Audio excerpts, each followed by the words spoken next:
ایک زمانے کی بات ہے، ایک چھوٹے سے گاؤں میں ایک مداری رہتا تھا۔ اس کا نام جمن تھا۔ جمن غریب تھا مگر دل کا بہت صاف۔ اس کا روزگار بندر کے کھیل دکھانے پر چلتا تھا۔ اس کے پاس ایک نہایت ہوشیار بندر تھا جس کا نام چنٹو تھا۔ جمن اور چنٹو کی دوستی گاؤں بھر میں مشہور تھی۔ گاؤں کے بچے اور بڑے روز شام کو ان کا کھیل دیکھنے کے لیے جمع ہو جاتے۔ جمن کی زندگی آسان نہیں تھی۔ صبح سویرے وہ چنٹو کے ساتھ کسی دوسرے گاؤں نکل جاتا اور دوپہر یا شام تک وہاں لوگوں کو کرتب دکھاتا۔ کبھی لوگ زیادہ پیسے دیتے، کبھی کم، مگر جو بھی ملتا وہ خوشی خوشی قبول کر لیتا۔ جمن کے پاس ایک پرانا ڈھول بھی تھا۔ جب وہ ڈھول بجاتا تو چنٹو ناچنا شروع کر دیتا۔ کبھی بندر انسانوں کی طرح سلام کرتا، کبھی گاؤں کے بڑے لوگوں کی نقل اتارتا، کبھی ہنسی مذاق کرتا۔ لوگ ہنس ہنس کر لوٹ پوٹ جاتے۔ چنٹو عام بندروں جیسا نہیں تھا۔ وہ مداری کی ہر بات سمجھتا تھا۔ جب جمن کہتا سلام کرو تو وہ ہاتھ جوڑ لیتا۔ جب کہتا بیٹھ جاؤ تو وہ چپ چاپ بیٹھ جاتا۔ کبھی کبھی تو وہ اپنے تماش بینوں سے خود بھی مذاق کرتا، جیسے کسی بچے کی ٹوپی اٹھا کر بھاگ جانا اور پھر واپس کر دینا۔ اس کی یہ شرارتیں سب کو بہت پسند آتی تھیں۔ گاؤں کے بچے ہر روز انتظار کرتے کہ آج مداری اور چنٹو کا نیا کرتب دیکھیں گے۔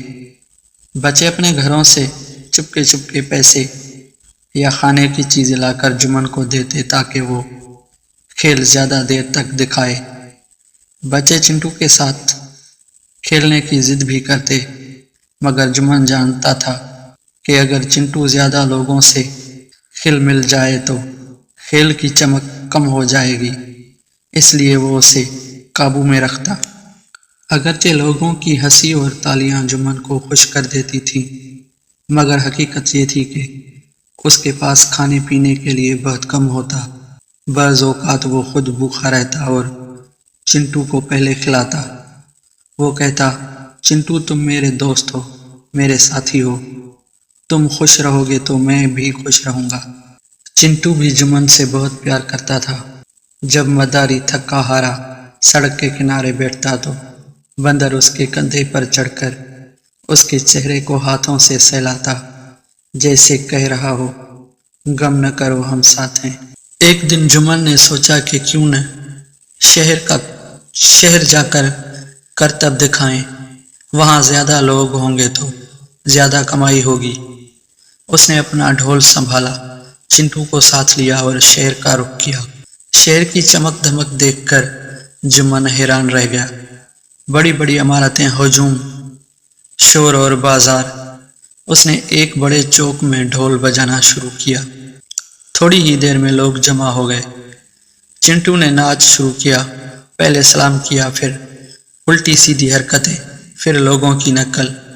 پورا مجمع تالیاں بجانے لگا، بچے خوشی سے چیخنے لگے۔ وہاں ایک امیر آدمی بھی کھڑا تھا۔ اس نے جمن کو بلایا اور کہا مداری تمہارا بندر تو بہت کمال کا ہے، اسے مجھے بیچ دو، میں اسے اپنے باغ میں رکھوں گا۔ جمن یہ سن کر چونک گیا۔ اس نے کہا صاحب یہ بندر میرا ساتھی ہے، میرا دوست ہے، میں اسے بیچ نہیں سکتا۔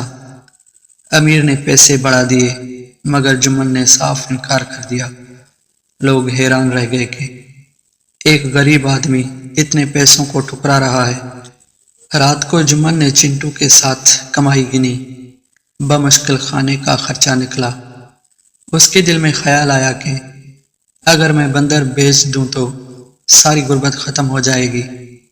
لیکن جیسے ہی اس نے چنٹو کی معصوم آنکھوں میں دیکھا، اس کا دل بھر آیا۔ وہ بولا نہیں، میں تمہیں کبھی نہیں چھوڑوں گا، تم میرے دوست ہو، میرا سرمایہ ہو۔ دولت آتی جاتی رہتی ہے مگر دوست نصیب سے ملتے ہیں۔ وقت گزرتا گیا، جمن اور چنٹو کی شہرت بڑھتی گئی۔ وہ گاؤں گاؤں اور شہر شہر گھومتے، لوگوں کو ہنساتے اور اپنی زندگی گزارتے۔ ان کی کہانی دوستوں کی وفاداری اور محبت کی مثال بن گئی۔ لوگ کہتے، دیکھو انسان اور جانور میں بھی سچی محبت ہو سکتی ہے۔ یہ کہانی ہمیں یہ سکھاتی ہے کہ دولت سے زیادہ قیمتی دوستی اور وفاداری ہے۔